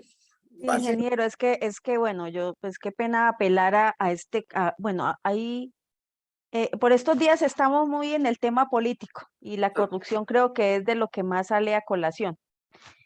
Hay un candidato ahorita que es de mi región en el cual tiene ahorita un caso de corrupción. A mí me causa curiosidad, no tanto el caso de corrupción, sino que se dice que hay material probatorio. Pero hay algún material probatorio porque yo hablaba con una prima mía que es procuradora para procuradora delegada, entonces yo le decía a ella, y ahorita que he tenido como mucha cercanía con los jueces, que yo les preguntaba, ¿por qué pasan tantas cosas y al final no pasa nada? ¿Sí? Entonces ahí me hablaban mucho del tema de cadena de custodia, yo que trabajo tanto con temas de tecnología, incluso análisis forense, es muy particular que hasta para la corrupción haya casi que pedirle permiso al corrupto para yo poder tener una cadena de custodia. Entonces, por más evidencia que haya, como no se levantó teniendo en cuenta un debido proceso y casi que el permiso del implicado, estas evidencias perderían total relevancia. Entonces yo decía, me parece... O sea, no sabría yo, por ejemplo, en el caso que le digo, y también he trabajado como en muchas instancias donde se presta para corrupción y casi que me toca a mí tener un olfato y empezar yo misma a buscar la manera en poderlo hacer y relacionarlo con algo que dentro de la legislación uno lo pueda aplicar. Entonces, allí es donde me queda esa duda, ¿por qué para la corrupción o si hay alguna manera en que esas evidencias se puedan levantar sin que tengan casi que apelar a que al implicado tenga que dar autorización sobre que se le va, señor, le voy a estar revisando para que usted pues, pueda facilitar la evidencia para poderlo inculpar. O sea, me parece ahí que hay como algo que no me cuadra y como, no sé si sea imprecisa, pero es como la sensación que tengo. No, es muy clara tu apreciación, Sandra, y bien oportuna y bien pertinente. Mira, el tema de la corrupción tiene ese nivel de complejidad. En países como mi país, pues Colombia, la legislación, porque eso no es igual en todos los países del mundo, la legislación en cada país puede diferir sustancialmente del uno al otro. Hay diferentes tipos de sistemas legales en los diversos países. En mi país, por ejemplo, pues yo no soy abogado, yo soy ingeniero, pero de lo poco que conozco de nuestros sistemas legales, lo que yo sé es que el ejercicio del derecho, por ejemplo, desde el punto de vista penal, es un asunto absolutamente estratégico. Eso no es tan conceptual, es un tema absolutamente estratégico. En un país como Colombia, un juez solamente puede dictar una sentencia después de que haya surtido un debido proceso. El debido proceso sí es propio de todos los países. En todos los países, bueno, no todos, en la mayoría de los países del mundo, gran parte de su legislación está claramente orientada sobre los derechos humanos. Entonces, uno de los derechos humanos, de los derechos fundamentales de una persona, es poder no ser juzgado de una manera arbitraria, es decir, que cualquier persona tenga el derecho a la defensa. Entonces, en estos procesos penales o en estos procesos judiciales, hay unas reglas que están basadas en la protección de los derechos de las personas, que priman los derechos de las personas sobre muchas otras cosas. Entonces, dándole cumplimiento a eso, para que un juez falle no en el sentido malo, sino de que emita un fallo, para que un juez falle, tiene que hacerlo sobre la construcción de un proceso que haya respetado todos los derechos. Entonces, un abogado penalista, por ejemplo, lo que hace es hacer una simulación o una modelación de su proceso, identificando todos los elementos materiales probatorios, pero cada elemento material probatorio necesita tener validez, certeza, veracidad. Cualquier elemento material probatorio o cualquier evidencia, cualquier prueba que tenga un vicio de forma, entonces no puede ser considerada porque se estaría vulnerando el derecho de una persona. Entonces se debe eliminar de ahí. El abogado penalista lo que hace es mirar cuáles sí tiene con toda la validez, con la cadena de custodia de que tú hablas, y construye o, bueno, reconstruye o simula ese proceso completo. Ese abogado se va donde el juez y eso se denomina la verdad procesal. La verdad procesal es aquella que se logra demostrar en cumplimiento de los derechos. Porque otra cosa es la verdad real. Uno puede ver que alguien cometió un ilícito, pero así yo lo esté viendo, si yo no tengo pruebas que sean válidas, que respeten los derechos de los demás, esas pruebas no se pueden aportar. Entonces hay una diferencia entre la verdad real y la verdad procesal. Entonces prima la verdad procesal. Digamos que hasta ahí, pues perdónenme si me metí muy en fondo de cosas que yo ni siquiera conozco en detalle, pero una cosa es la verdad real y otra es la verdad procesal. Para que elementos probatorios en un proceso estén ahí, tienen que asegurar que se están respetando los derechos. ¿En dónde entra el sistema de corrupción? El sistema de corrupción entra en que hay que deshabilitar controles, ¿se acuerdan? Y hay que poner distractores, ¿se acuerdan? Entonces, ¿qué es lo que hace el sistema de corrupción? A través del soborno, por ejemplo, va y soborna a una persona que se constituye en un denunciante o en un testigo o en alguien que va a dar algún tipo de concepto o una declaración, y entonces lo sobornan para que lo cambie y modifique la verdad procesal. O sea, cambia sustancialmente todo el concepto. O deshabilitan algunos de los elementos. Entonces, muchas veces se deshabilitan pruebas o se deshabilitan cualquiera de estos elementos generándoles contaminación. O sea, alguien va y accede a ellos y deja ver que accedió a ellos y lo devuelve. Al haber perdido la cadena de custodia, ese elemento material probatorio deja de tener esa capacidad y debe salir de la verdad procesal. De esa manera, entonces, se manipulan los procesos para que los fallos o los resultados generen, a través del uso indebido del poder de alguien, un beneficio para un tercero. Entiéndase, corrupción. Cuando nosotros queremos ir y atacar eso de manera frontal, perdemos todas las batallas. Y lo está demostrando la historia. Por eso la estrategia ISO 37001 es cero tolerancia a todo ese tipo de prácticas. Pero es que no tenemos la capacidad, no tenemos la fortaleza suficiente para entrar a combatir frontalmente eso. Entonces, empecemos desde ya en nuestras organizaciones a combatir las formas de soborno. Empecemos a evitar que a esas personas que son testigos clave, que pueden suministrar cualquier tipo de declaración que pueda ser considerada dentro de la verdad procesal, no se le contamine con un soborno. Vamos a quitar esos elementos de soborno para que no nos puedan tan fácilmente deshabilitar controles y no puedan tener acceso a, digamos que a esas funciones clave. De ahí la importancia de darle una mayor fortaleza a la lucha frontal contra el soborno, porque, vuelvo y te insisto, la lucha contra la corrupción es muy difícil de ganarla.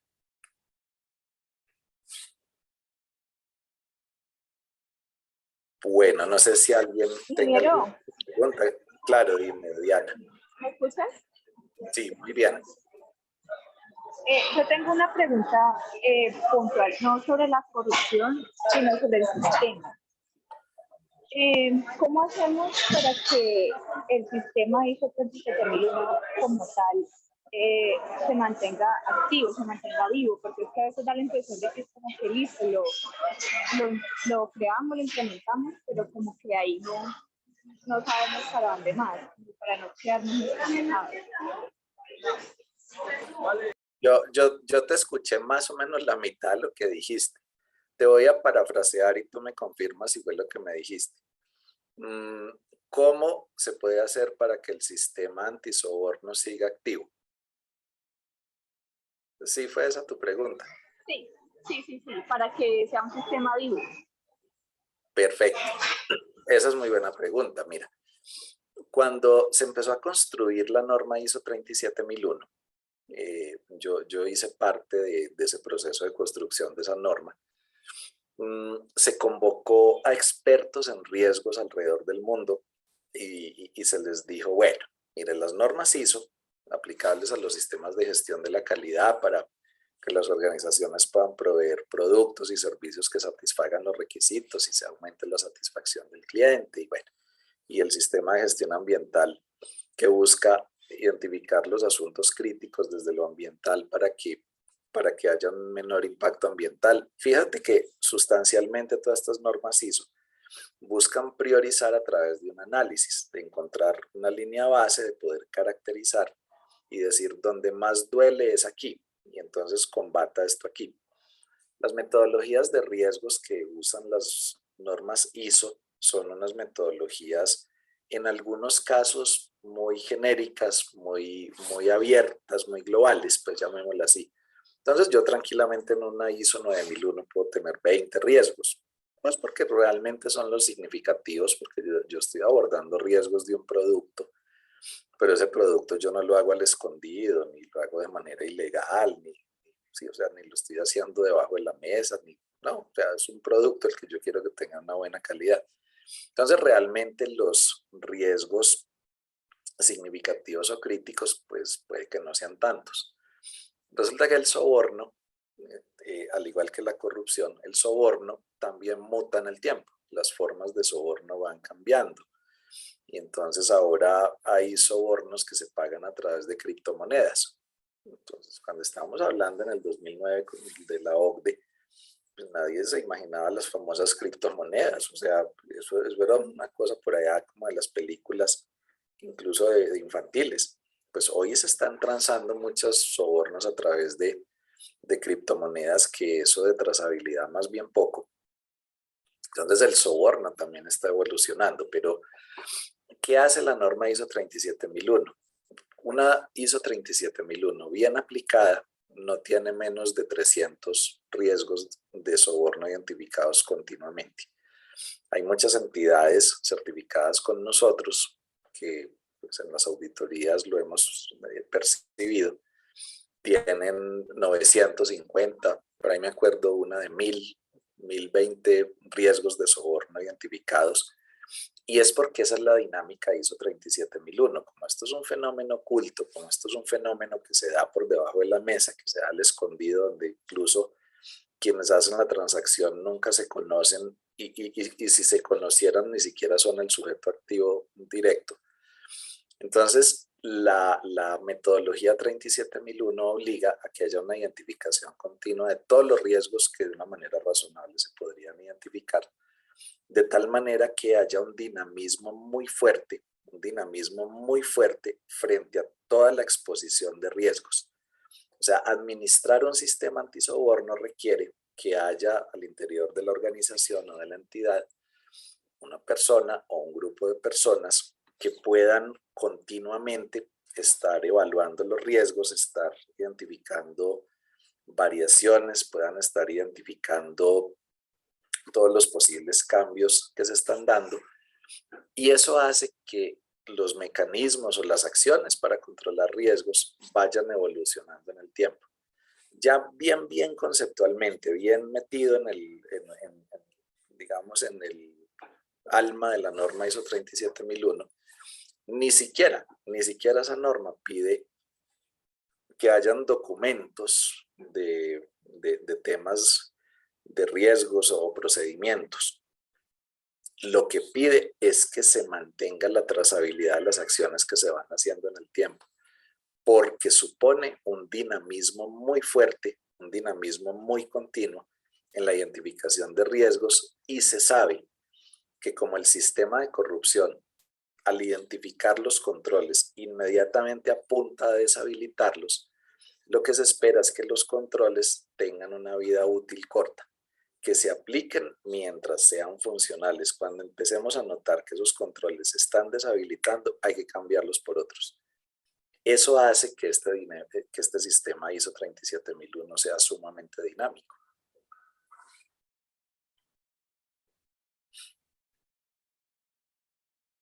Bien, ¿alguien tiene alguna otra pregunta o algún comentario?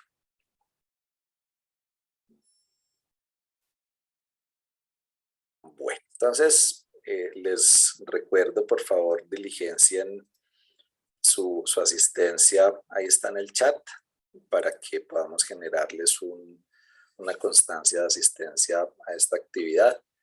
Téngannos, por favor, siempre en su mira. Nosotros, pues por supuesto que somos un organismo certificador y ofrecemos servicios de capacitación y pues hacemos auditorías para certificar empresas. Es nuestra operación, pues es nuestra misionalidad.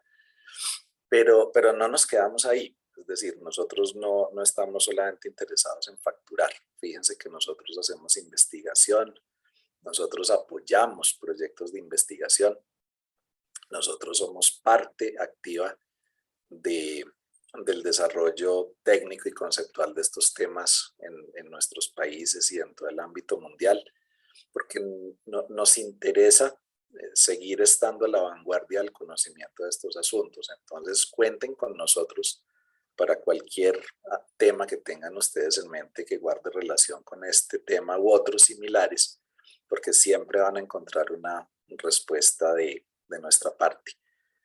Les agradezco infinitamente su tiempo, les agradezco mucho que se hayan conectado, pero sobre todo que hayan seguido conectados durante todo el tiempo. Y bueno, Alejandra, no sé si quieras agregar algo más. No, Inge, dando continuidad a lo que tú decías, muchísimas gracias a todos por haber aceptado nuestra invitación, por haberse conectado, por haberse quedado conectados durante toda la sesión. Realmente que lo que tú decías, Inge, de que además de que nuestro core de negocio sea pues nuestros servicios de auditoría de certificación y formación. Nuestro objetivo también es crear conciencia, crearnos conciencia a todos y que esto no se vuelva como la costumbre de que ya que esto es un país corrupto, ya que no podemos hacer nada. Es como crearnos esa cultura entre todos y desde nuestra parte interna poner nuestro granito de arena, creando conciencia para este tema de abordar el soborno y atacar, pues atacar desde el soborno la corrupción. Entonces, no, muchísimas gracias y estaremos enviándoles más información de próximos eventos, de próximas cosas que vamos a realizar en cuanto al tema. Muchísimas gracias a todos. Muy bien. Una feliz noche para todos y muchísimas gracias.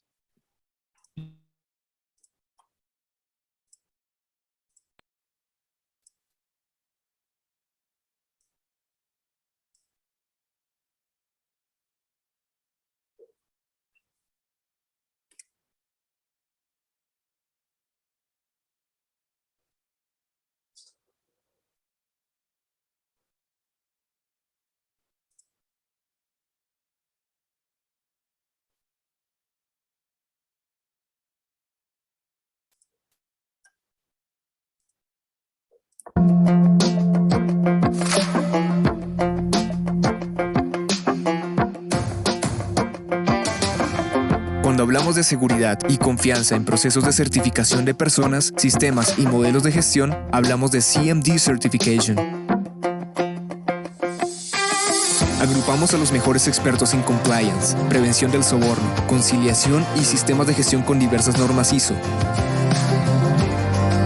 En CMD Certification somos la verdad, conocimiento, profesionalismo y servicio. Con CMD Certification, el reconocimiento es suyo.